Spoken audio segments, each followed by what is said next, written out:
What's good, YouTube? It's your boy T-REV, and I want to talk to you about this Idaho 4 case again. Now, what I want to lock in on is what you're about to hear right now. See, I turned on YouTube this morning. When I went straight to YouTube, I seen a video that caught my interest from News Nation, and I want you guys to pay attention to what's said in this video here. I want you to spark up the conversation down in the comments below. What is your theory? What do you think happened? What do you personally think happened? Now, after seeing this video, even a little bit before this video, I started to believe Kaylee is the target. And I stand by that firmly right now. I think that Kaylee was the target. My theory of Xana being a target is way out the window. It's gone. I think that Kaylee was the target. This killer made his way into the house. Whether he was led in by Ethan and he stabbed Ethan in the back, I don't know. I can't say that. I don't know the information from what was put out, right? I don't, because we know where he died at, right? Where they said he died allegedly, right?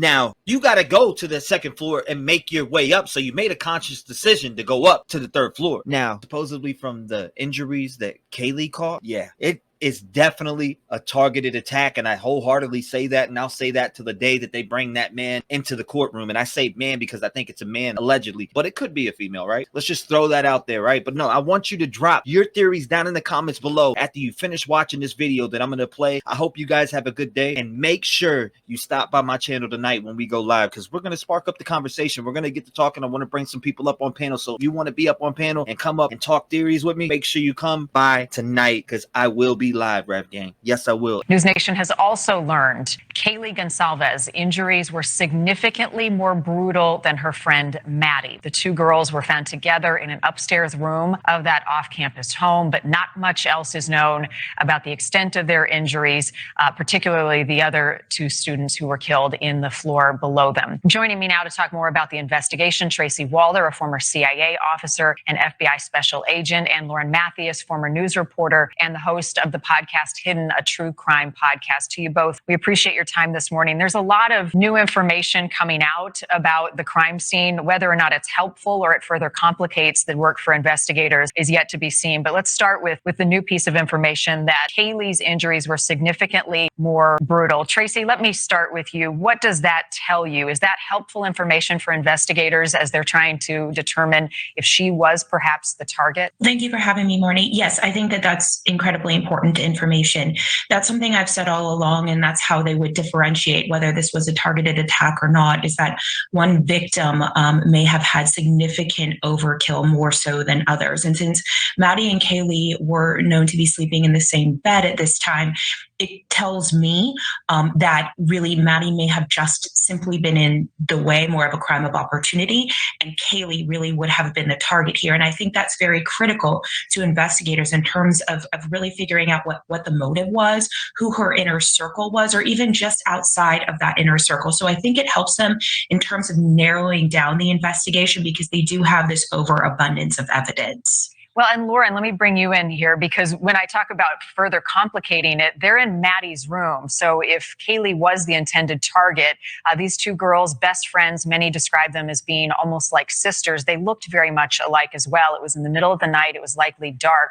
So investigators have to determine, was the killer in the right room as well? Yeah, I think that Brian Enton made a great case for saying that this room was on the top floor without an easy entrance. Maddie and the room Maddie and Kaylee were in. And I think that also plays to them being the likely target. And I think that, as she pointed out, Kaylee is the likely target if she has more significant injuries. And I think that they actually went up to the third floor. And as Kaylee's dad said, he didn't need to go up there. He didn't need to go up there. And I think that also plays into this idea that these girls were absolutely targets, and most likely Kaylee. Well, the other thing, Tracy, is there appeared to be no forced entry, right? There's still some question about whether there were locks on the door from the inside or the out, if they were keyed locks or had a code on them. At least we know that the room that Maddie and Kaylee were in was locked from the outside the next day. Does that indicate to you that the killer locked it on the way out? So yes, that does indicate to me that someone locked it on the way out, whether it was the killer or someone else. We truly don't know. know.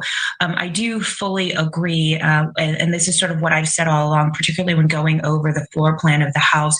This person made a conscious effort to walk up those stairs. And it's hard to know, again, we're dealing with college students, right? And it's hard to know, yes, they had individual keypads, and yes, they had locks on their doors, but we don't know for sure if they actually locked those doors. You know, I've been in college before, I teach college students, and this is something that unfortunately we do. And so there were no signs of forced entry. I think it's been widely reported that back slider on the second floor was consistently left open. And so that may have been an entry or an egress point. But does it tell you, and Lauren, you can answer this, that the killer may have been familiar with the home when investigators are trying to determine if it was targeted? I think so. And I'm having a hard time hearing you, Marnie. I am so sorry. Something happened to my audio. But yes, I absolutely think that this victim could have known the home, or sorry, this perpetrator, this killer could have known the home, could have known the victims, could have been familiar with the home, been to the home before, which is also going to make it very complicated for investigators as they collect DNA. I do think that this was likely a targeted attack. I am with everyone who believes in that. I think that the fact that this was allegedly a party house and allegedly a house where many people came, I think they knew this house. I think they knew the victims. And I think that that is a big possibility.